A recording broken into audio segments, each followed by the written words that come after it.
मित्रांनो, छत्रपती शिवाजी महाराजांचा पहिला राजधानीचा किल्ला कोणता होता तुम्हाला माहीत आहे का? चला तर पाहू. राजगड हा छत्रपती शिवाजी महाराजांचा पहिला राजधानीचा किल्ला होता आणि जवळपास 25 वर्ष तो राजधानी म्हणून वापरला गेला. या किल्ल्याला पूर्वी मुरुमदेव किल्ला म्हणून ओळखले जात असे. नंतर महाराजांनी त्याचे नाव बदलून राजगड केले.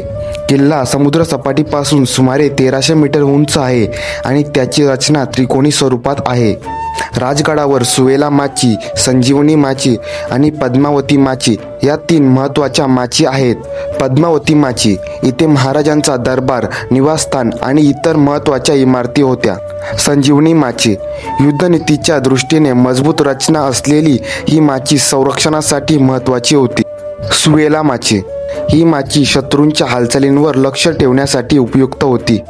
राजगडाच्या शिखरावर असलेला बाले किल्ला रणनीती आणि सुरक्षतेसाठी महत्त्वाचा असून तिथून आजूबाजूचे किल्ले सुस्पष्ट दिसत असे.